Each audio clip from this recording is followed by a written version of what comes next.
Typically, typically for listing, at least for plants, there has to be 3 or fewer populations in the state.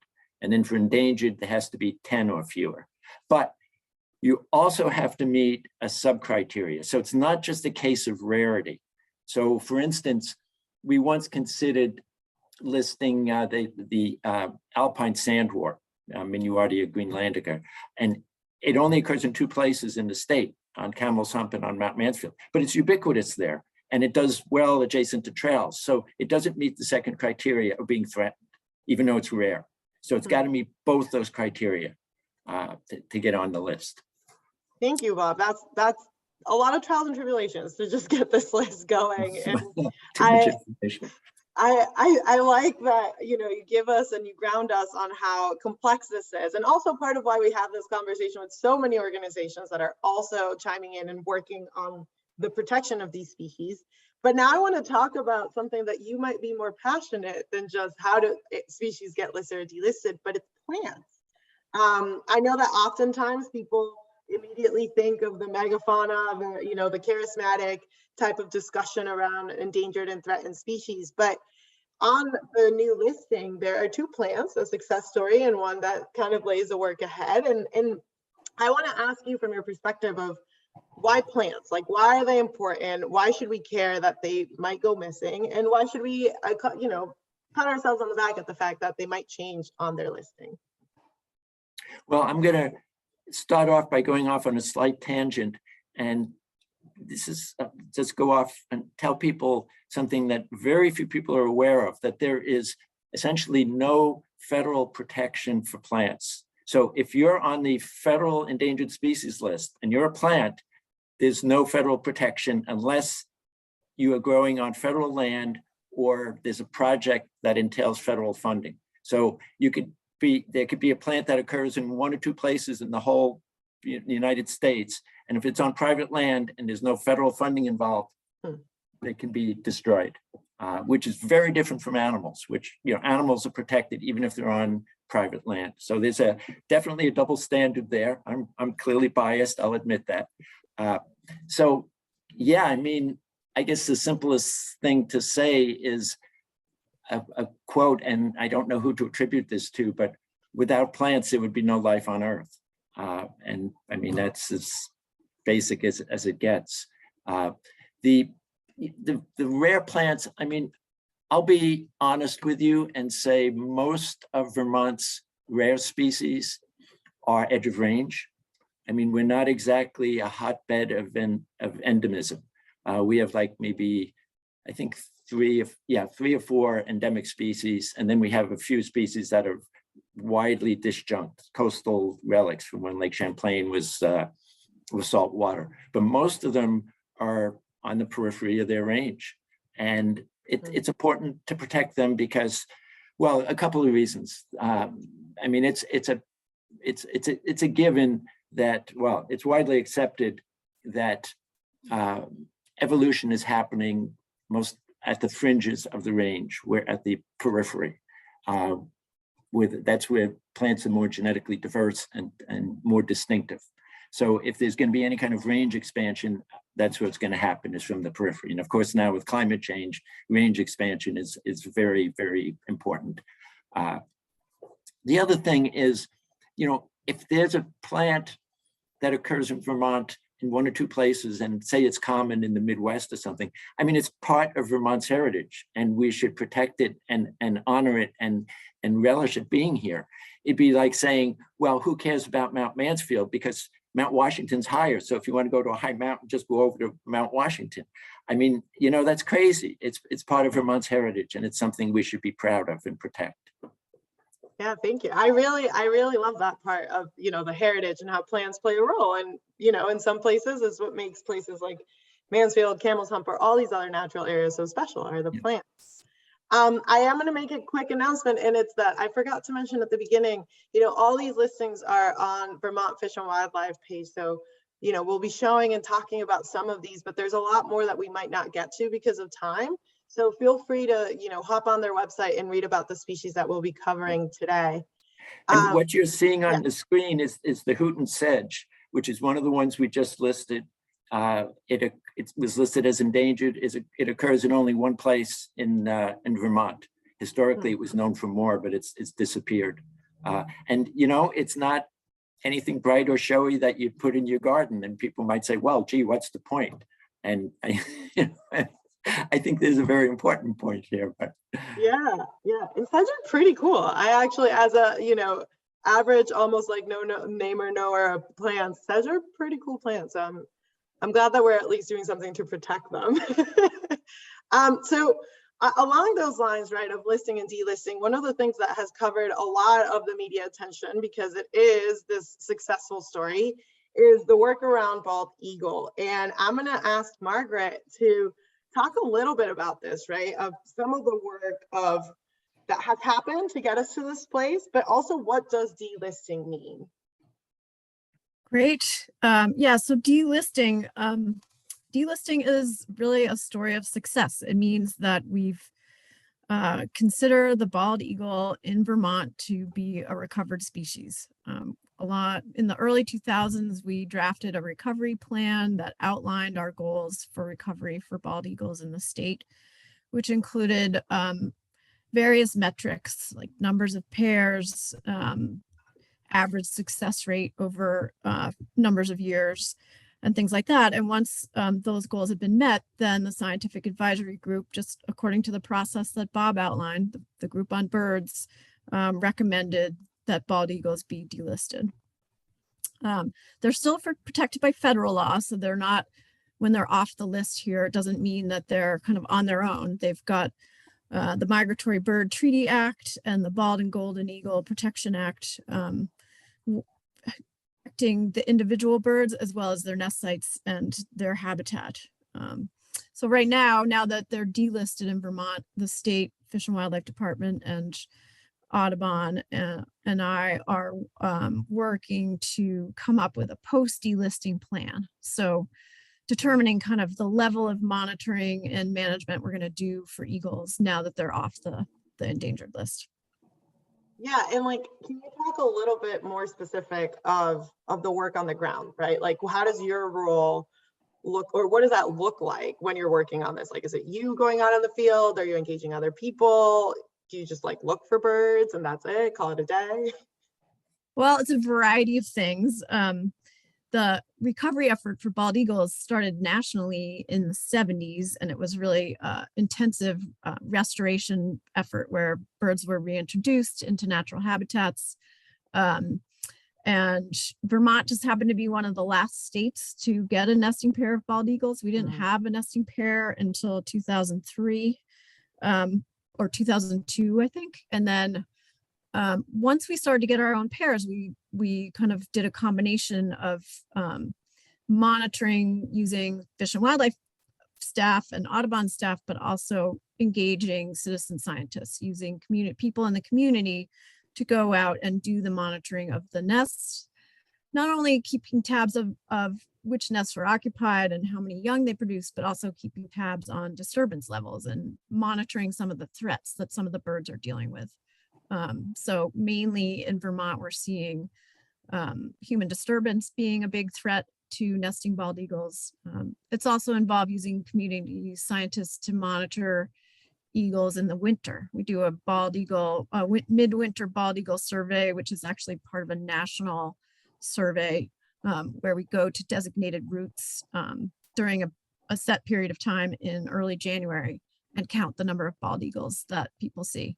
So it's been a great community science effort to monitor, but it's also been really critical to make sure that the habitat that these bald eagles use is resilient and protected, and the partnerships have also been key as well with Audubon and Fish and Wildlife and other partners. Yeah, that's great. And thank you for leading a lot of that work. I wonder, did you all have like a celebratory party once this was, completed and everyone celebrated and was like, yes, we did it, right? We should have. Maybe if it wasn't COVID times, we would have, but yeah. It was more of a, a flurry of press talking to the media and just reveling in the success. But it was a great feeling. Yeah, and it's not a small feat, right? Especially in today's day and age, these types of stories definitely need to be like harped on and enjoyed in the moment. Now, let me ask you, do you think the formula, kind of how these efforts have been a success story for bald eagle could be replicated for other bird species, like the eastern meadowlark, that are not necessarily in the same successful standing?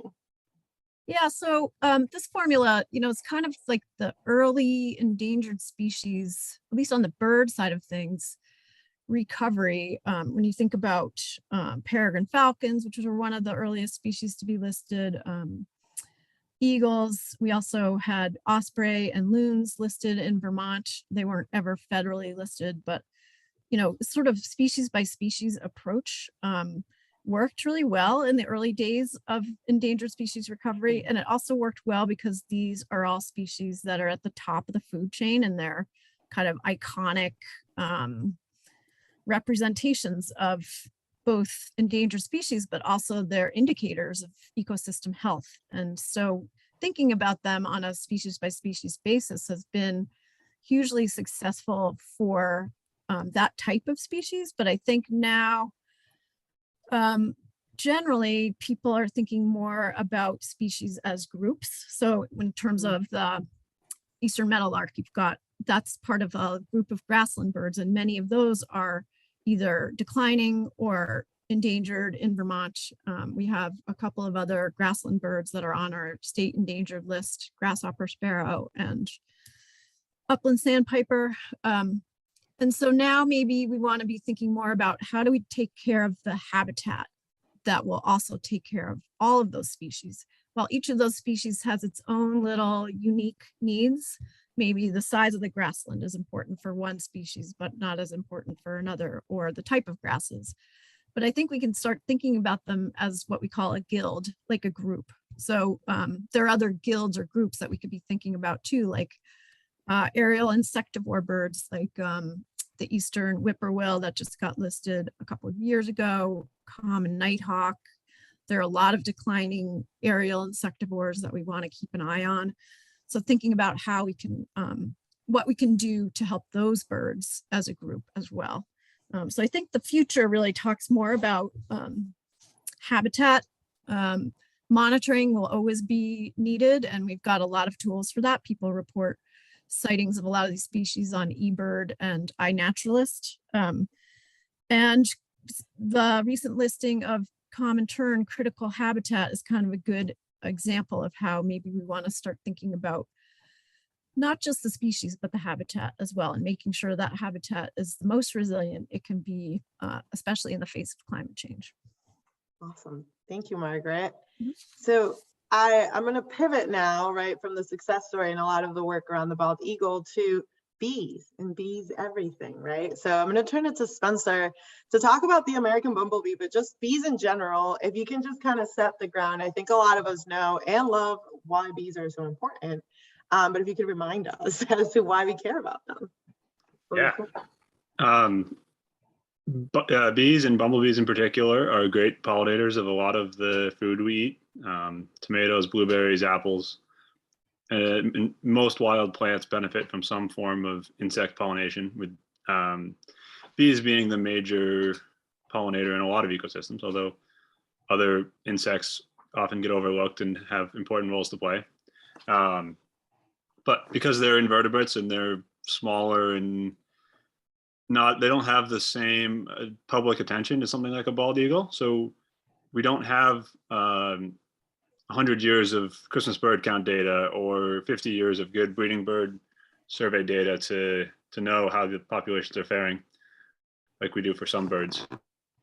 So in 2012, Vermont Center for Ecostudies started a bumblebee atlas to assess the populations of bumblebees in the state, and to start this groundwork to monitoring, and with the eventual aim of identifying rare species and figuring out how to allow them to recover in the state. Couple species were listed shortly after that effort, and then the American bumblebee, this one here, was the most recent addition to the endangered species list. It has not been seen in Vermont since, I think, 2000 was the last record. Historically, it was present in sort of the larger grasslands of the Champlain Valley. It's sneaked into the central Vermont a little bit up the Winooski Valley and maybe in Franklin County. But primarily, this is a grassland insect. It needs relatively large grasslands.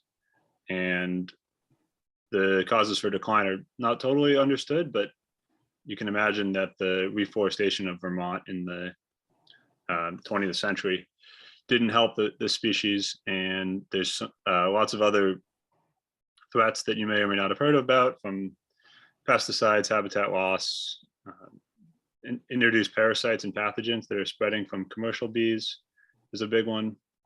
But the American bumblebee is now protected in Vermont, and I believe there's a petition to list it on the federal endangered species list, where there's currently only one other bee, the rusty patch bumblebee, which is also now listed in Vermont.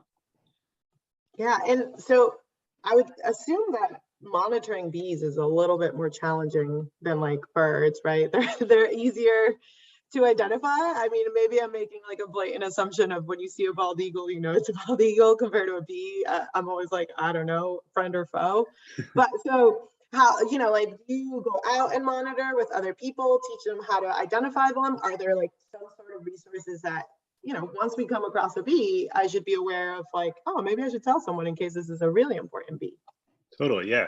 And we started with bumblebees in this work in 2012 because they're slightly easier to identify than the other 350 something species in the state. So I like to, I mean, I've been looking at bumblebees for almost 10 years now, and I like to think of them as sort of the equivalent of something like a hermit thrush and a Swainson's thrush. Or they're hard, but they're not impossible. So with practice and a good camera or binoculars, they can be identified. And we have some pretty good resources on our website now where we're building like keys and pocket guides to the common dozen or so bumblebees in Vermont that you're likely to see. And then if you find something that you think is one of the endangered species, like American bumblebee, which I think there is possibility for it to return from some adjacent populations in New York and Ontario, not too far away. Yeah, so and the best way to report sightings like this is through iNaturalist, which I'm sure some of the attendees are familiar with.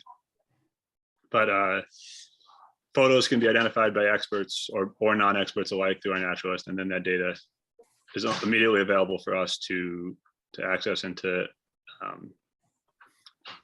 get excited about when someone finds this bee again in Vermont.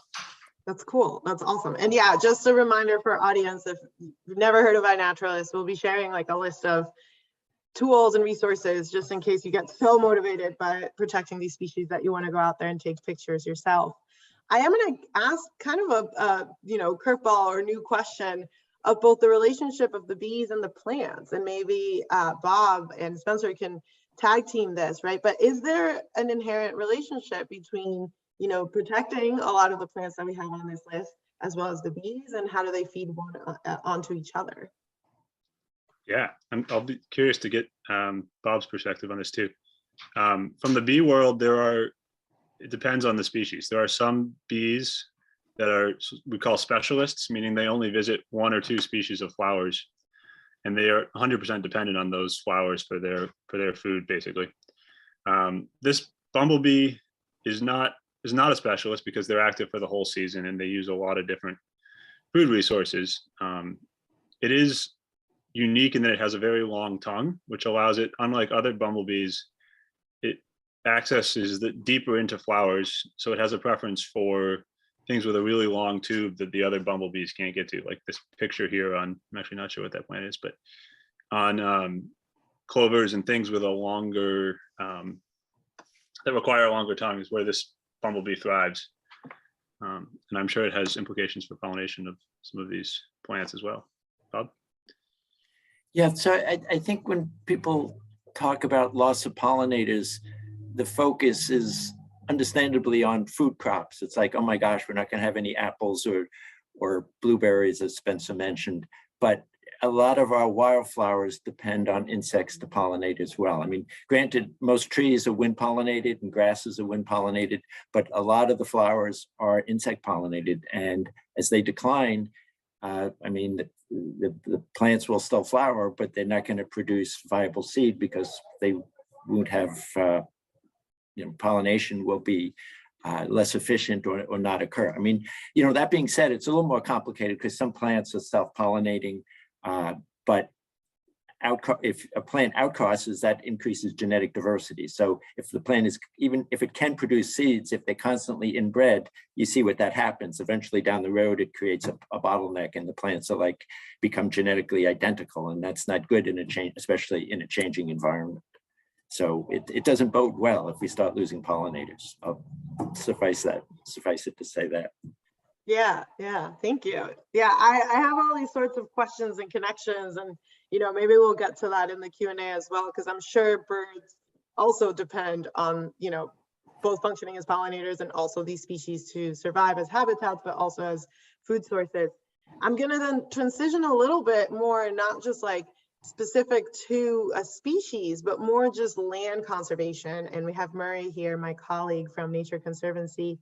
And one of our goals in our organization is, tackling biodiversity loss. And the way we do this is through, strategic and thoughtful stewardship and partnerships. And Murray, you are quite the person to talk about this because of all the work you've done with people on this call, but then also on our natural areas. So just for reference, Nature Conservancy owns 58 natural areas around the state of Vermont.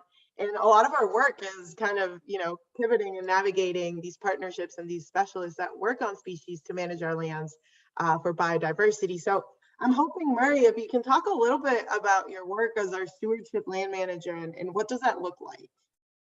Sure, happy to. Yeah, so I was trying to think through how to talk about our managing for diversity on our preserves. I've broken it down, and I think probably the most important thing, and the thing that I actually enjoy maybe almost the most, I can't say the most, but is monitoring.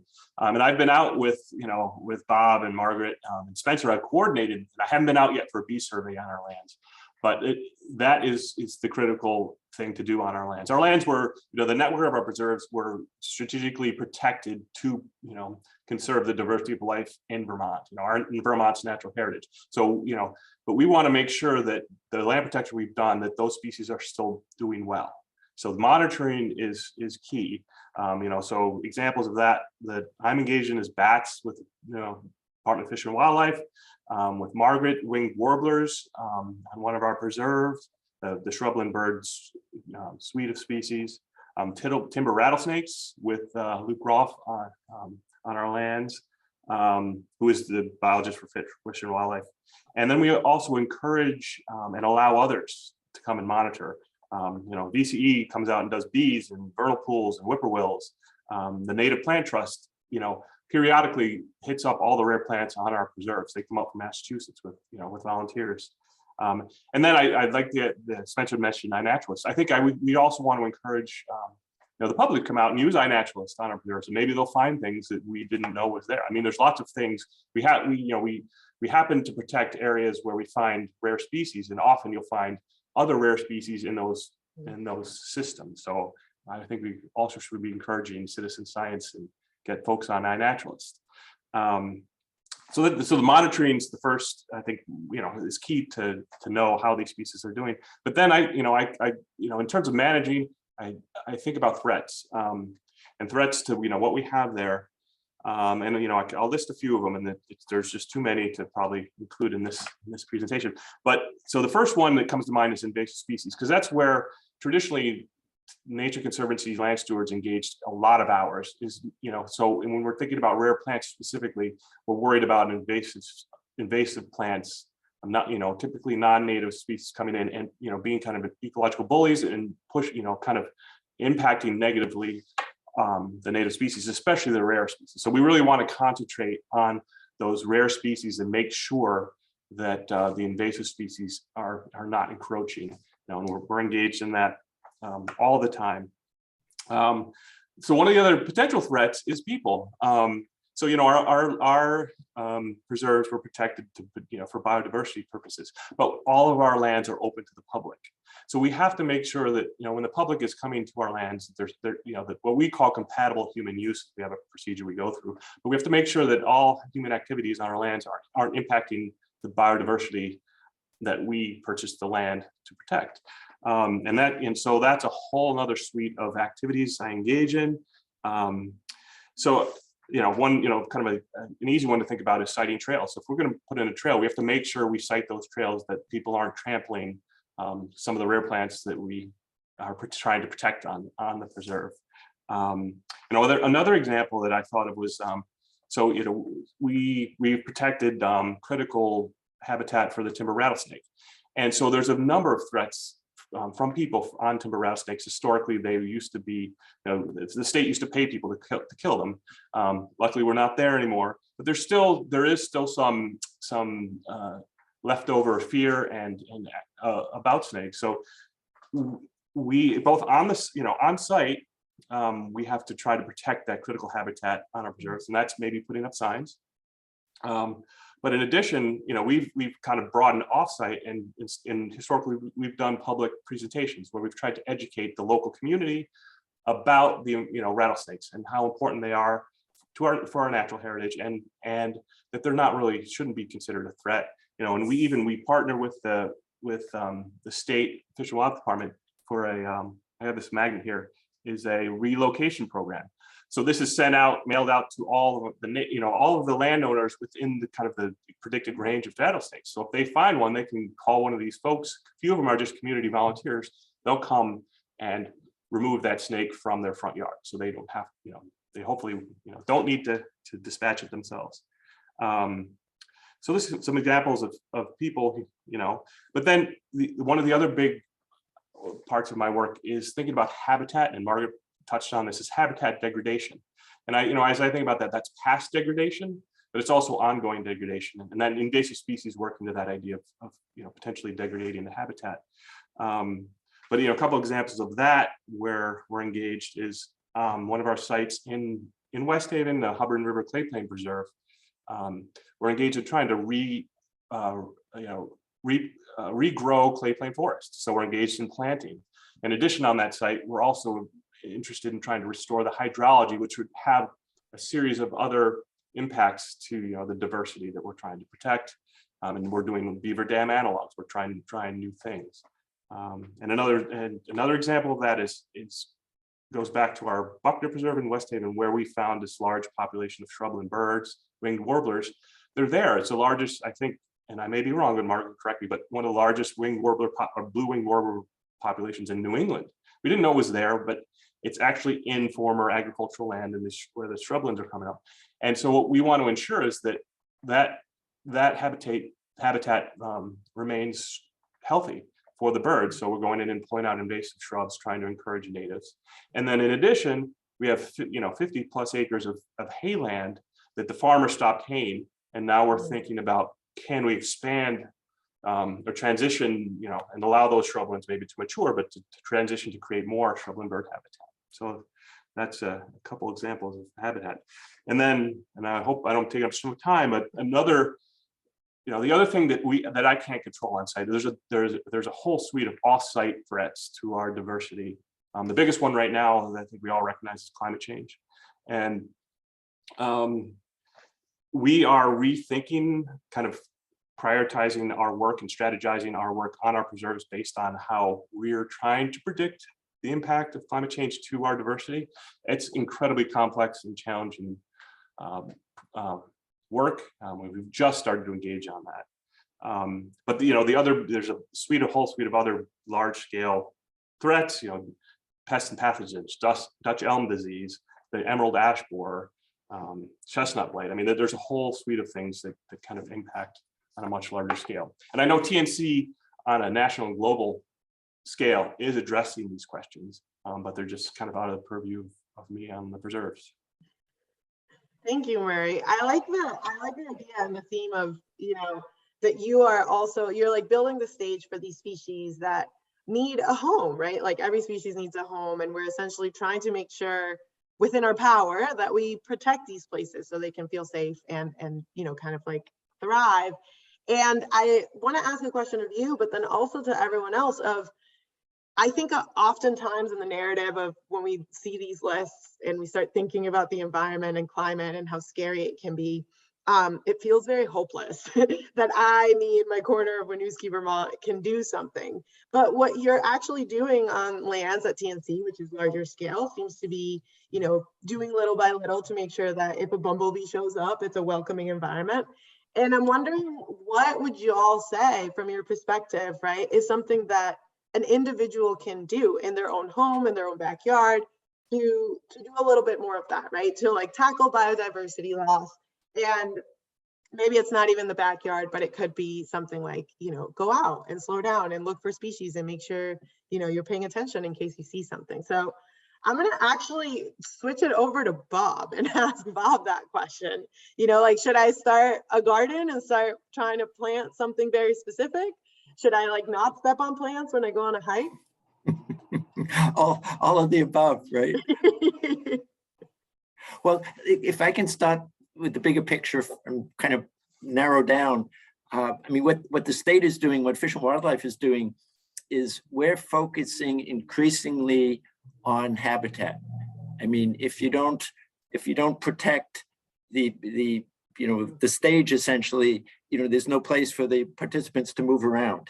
So that's why, for the first time ever, we designated critical habitat on the endangered species statute that went through, and that's kind of a, you know, that's very innovative. It's a real new thing we've never done before, and if you think about it, if you just, you know, try to protect a given population of, say, a plant or something, if it doesn't have habitat, or even more so an animal, if it doesn't have habitat to move around in, you really haven't succeeded in doing anything. So again, the focus, as Murray mentioned, is on protecting habitat. So narrowing down to the individual, you know, you should do the same thing. I mean, think of your property as habitat. So I guess the single best thing you could do is plant natives. I know everybody likes these showy things, even if they're not invasive. I mean, first of all, don't even think about something that's invasive. But even if it's not invasive, it's not native, it's not going to be as beneficial to, you know, the native fauna. I mean, it's not as many insects are going to use it. And you know, it's really ironic. The landscape trade pushes these non-natives because it's like, oh, insects don't attack them because diseases don't attack them because they're not from around here. But that's, you know, that's a double-edged sword. It's like, sure, the plants might look nicer, but it's not providing all the benefits to our native insects and providing habitat for the birds and, you know, the insects that they would eat. You know, the other thing, I mean, and Alex, related to that, is just reduce the size of your lawn. I mean, we don't need to be living on a golf course. I mean, sure, you want a little bit of lawn maybe, but the less lawn you have, the more natural habitat you have around your house, on your property, the better. I mean, that's short and sweet. I could go into a lot more detail, but I should let the others panelists chip in. Yeah, thank you. And Margaret, I know that Audubon specifically, right? Like when we start thinking of these plants, there's like a database that y'all have specific for bird habitats. Can you tell me a little bit more about that? Yeah, so that's called Plants for Birds, and you can plug in your zip code and it'll come up with a list of the plants that are native to your area. So if you live in Minnesota, it'll have a different list from whether or not you live in Florida or Vermont. So it's pretty cool to be able to just plug that in and come up with a list. And then it's from there, you can sort of learn where they also send links to where you can find those plants. So that's also pretty easy to say, you know, once you come up with a list of plants that you find that you might want in your backyard, you can then figure out where to find them. But I also wanted to add to what Bob said, like if you don't have a yard, there are things you can do too. We've been working with the city of Burlington to do plantings with native plants. I've also done some shrubland bird habitat management with my colleague Mark Labar on a variety of town parks, Sprague's Park in Heinsberg, Wheeler Park in South Burlington. So you don't always have to own land to maybe help in some way. Maybe you can help monitor the birds there, or you can just explore and report things, see what you see, and learn about what habitat is good for birds and other wildlife. Great. I'm gonna ask Spencer to follow up, but briefly first, I want to let everyone in the audience know that, you know, we're entering our question and answers section. So any questions that you might have, feel free to drop them in the Q&A. I see a few then that we'll address, but just making a reminder in case you even need some clarification or something, that this is the time to do it. So Spencer, tell me, what should I do about bees? I think what's good for plants is generally good for bees, especially native plants, obviously. We have a similar list on our website of resources for finding native plants and native flowers that are beneficial for bees. Like I mentioned earlier, there's these specialist bees that need 1 or 2 plants to survive. And that can be a good place to start, because by adding that plant, that bee likely will show up, and then there's other bees that are associated with that bee, and there's other caterpillars that eat the plant, and that's a great way to increase the diversity of your yard. Someone else mentioned chestnut earlier. It turns out there's a chestnut specialist. It's a small mining bee that basically only eats pollen from American chestnut. And because chestnuts have suffered from the blight, this bee is not as common as it likely once was. I've been looking for it in Vermont. I haven't found it yet, but it's in Western Massachusetts, and I'm sure it's here somewhere on a few of our remnant chestnut trees. But if everyone was to plant 10 chestnut trees in their backyard, in 50 years, we might have that bee all over the state. Yeah, so actually a question came in, and this is pretty relevant to this topic as well, and asking Murray, right, off of Bob and Margaret's comment of like, if you don't have a yard, there's other opportunities as well. And I'm wondering, Murray, if you can talk a little bit about what people can do with Nature Conservancy, considering we have land, right? Do we have accessible places for people to come, opportunities to volunteer and remove invasive species, and anything along those lines? Sure. I think so. The easiest thing for folks to do is, if you want to come and experience nature, we have trails on many of our preserves across the state, and I'm pretty sure on our website there's going to be some good links to all those opportunities. In addition, if you don't want to stay on the trail, all of our preserves are open to the public, so you're welcome to come visit and experience nature and absorb. And then we also do often work with volunteers. And so if you are interested, I'm sure, did you say there's going to be an email, or it's going to be in the, yeah, just so it's good, contact us. We have one of our stewardship staff, Jack Markowski, is our volunteer coordinator up in Montpelier. So we can definitely get you on our list of volunteers and get you out to engage. Yeah, thank you. And again, I think that, I can speak for the people on the panel when I say that they would probably be very excited to talk to anyone about these species and the work that they've been doing, and we'll be sharing their information for you to reach out and see different ways that you can help, or any questions. I have a pretty good question here. Oh, it just moved around. So Tom Rogers asked, I'd love to hear more from Margaret and Bob about why native plants are more beneficial than non-native plants to wildlife. As long as it's not invasive, why would it make a difference if it's not native? Go ahead, Bob. I can chime in when you're done, unless you want me to start. Okay. I guess in a nutshell, I mean, even if it's not invasive, it's gonna host fewer insects than a native plant will. Because if you think about it, a native species has evolved, or co-evolved with the insects and with the birds, and they've all kind of evolved over thousands or maybe millions of years together. So I guess there's been studies that show that the genus Quercus, which is oaks, in the Northeast at least, harbor more species of insects and caterpillars than any other group of plants. So And, you know, we have something like, I think 11 native oaks to Vermont. So you could pick and choose among those. I think second biggest genus is Prunus, which is your cherries and your apples and things like that. And we have like 7 native cherries to Vermont.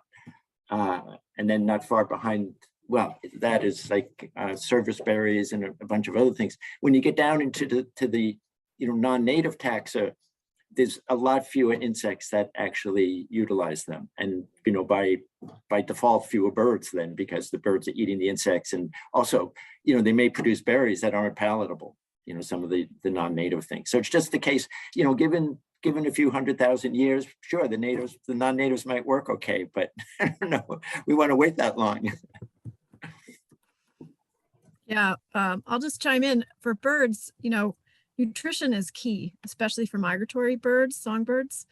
So having the resources they need to make their migratory journeys is key to their survival. And so when you think about Japanese honeysuckle or buckthorn, which are some of the more aggressive invasive shrubs that we see in the shrublands, those are not producing either nutritious berries or hosting insects that provide what the birds need. So the native species like the dogwoods and the nanny berries and the service berries are all really, they're hosting more of a variety of insects, especially caterpillars like Bob mentioned, and what they do host is more nutritious and is better for them to gain weight before their migratory journeys. So it's really important that those natives are there for the migrants as well as during the breeding season. Yeah, great. Spencer, I don't know if you want to add also to that in regards to bees, because I'm assuming there's also a layer there in regards to them. Yeah, and it's quite similar to the birds and caterpillar angle. Maybe different plants involved. Like, I think willows are the genus with the most specialists in Vermont. There's 6 or 7 bees that are only on willows. There's 4 on dogwoods. There's maybe even more on goldenrod and asters in the fall. Yeah, but there's no native bees that are specialists on non-native plants, which makes sense because they didn't evolve together. There are a few non-native specialists that are specialists on introduced plants, like the bellworts that people go in their garden have a bee that's sometimes on them. And yeah, there's a few things, but for the most part, the native plants host a lot more specialist bees and are better nutritionally and for the native non-specialist generalist bees like the bumblebees. Great.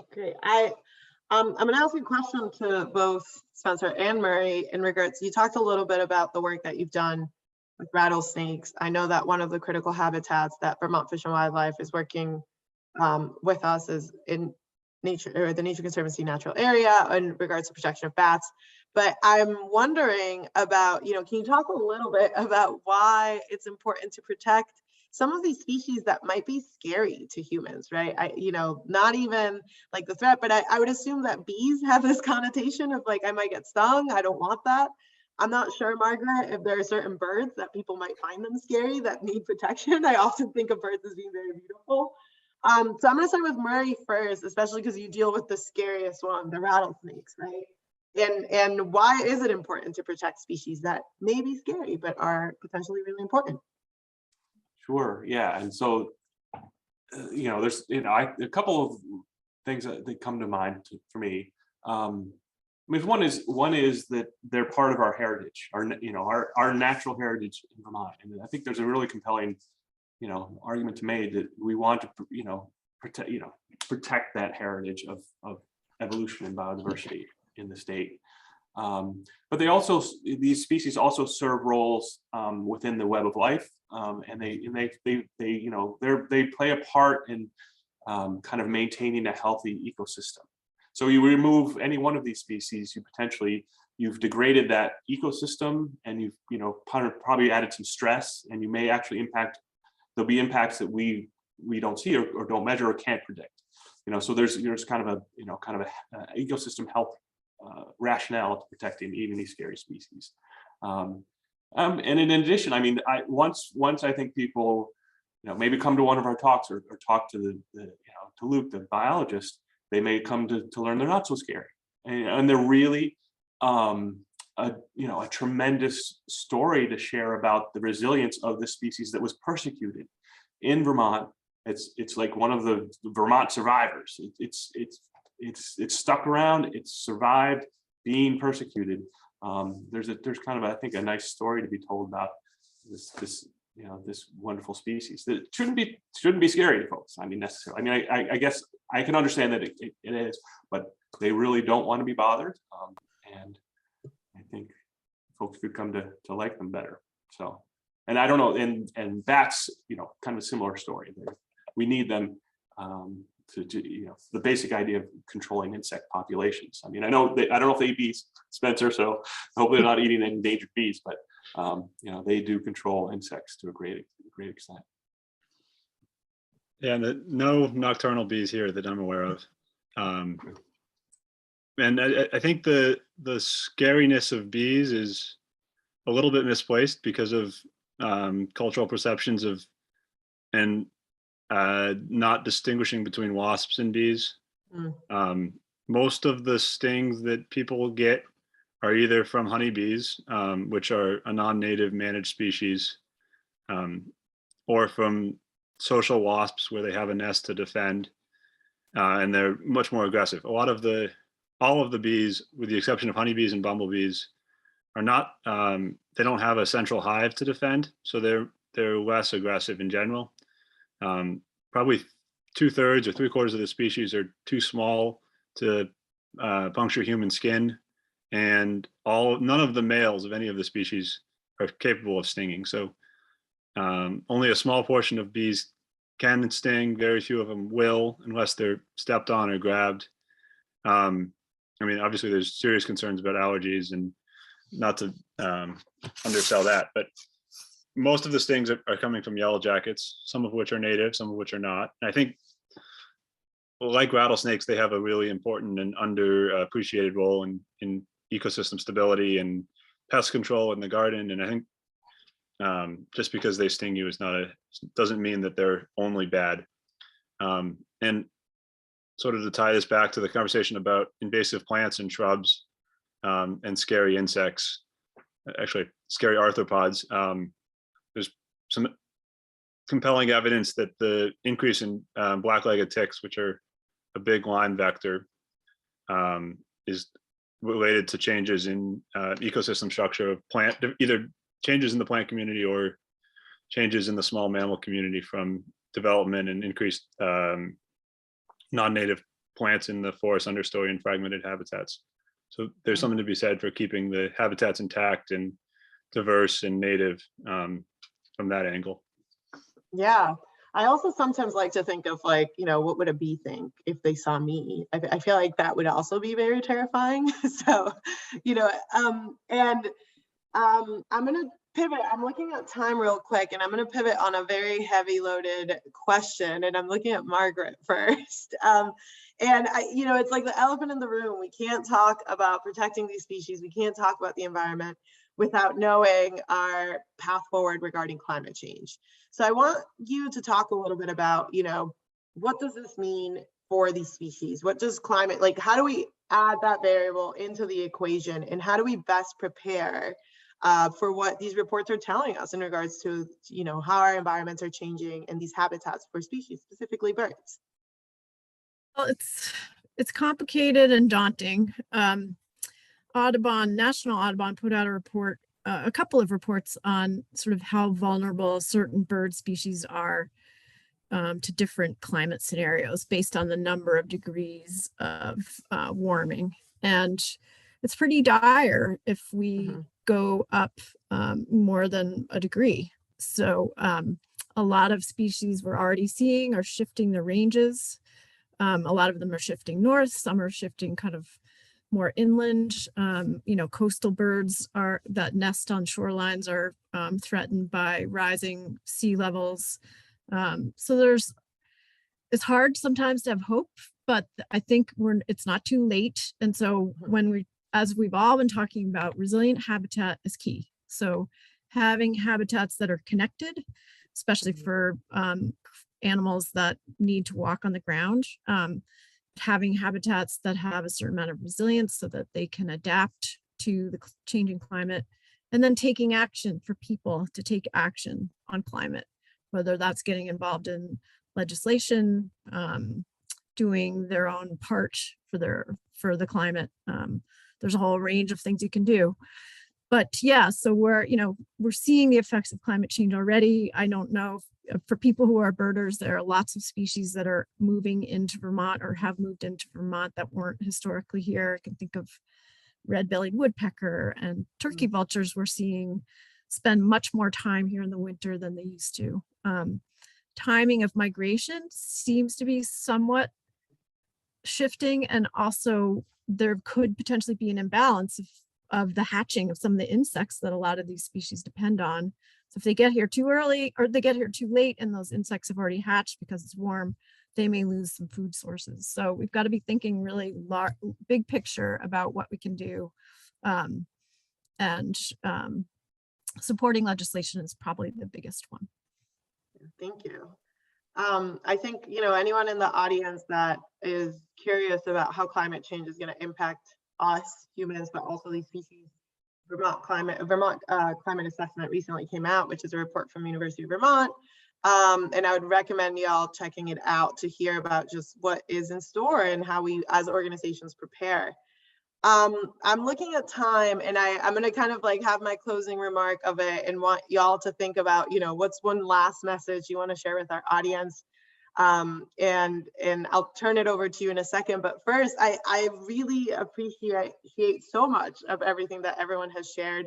I know that ending on the climate change question is a little bit doom and gloom, but one of the things that I really loved and appreciated is that the theme around this conversation was, slow down and walk around in nature and look for these species to, create data and find them and hopefully help them. And two, that I actually do have potential to create these little pollinator or like wildlife habitats in my own yard or my neighboring communities to make sure that these species have a home. So I am actually leaving pretty hopeful, even though climate change is always the elephant in the room. So I'm grateful and appreciate y'all for sharing your wisdom. So very quickly, some closing remarks of something that you would want to share with your audience on what they can do next. Bob, I see you unmuted, so I'm going for you. Okay. Well, I'm going to follow up on the theme of climate change. And, the thing, as I said before, and as Margaret mentioned, is just to protect the stage. Plants and animals have always moved, but now with climate change, it's even more vital.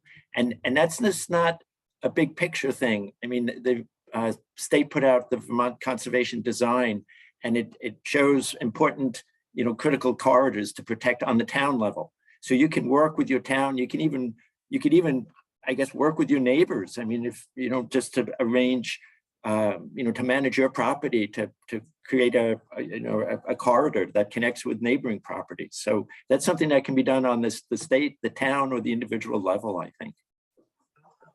That's great. And we'll be adding that resource for sure on our email. Murray? Sure. So I want get out and enjoy nature. I think it's probably the one thing I'd suggest. I mean, yeah, come out and try to learn, bring out your eye naturalist and try to learn some of the plants and animals. That's great. Great thing to do. Spencer? I guess I'll just circle back on putting away your lawnmower and letting nature come back into your yard and sequester carbon and feed caterpillars and feed the birds and plant a bunch of shrubs and see what shows up. And Margaret? I would say get involved. We've got lots of community science opportunities with all of these organizations. In terms of Audubon, we have chimney swift monitoring, we've got peregrine eagle monitoring, lots of planting projects, and yeah, just get involved, be part of your community to make things happen. Awesome. Well, thanks y'all, and thank you to our audience for showing up today. I hope you take some time to look for some bees and birds and plants, and we'll be reaching out with a list of resources so you can keep the conversation going on your own. Have a good rest of your day and week.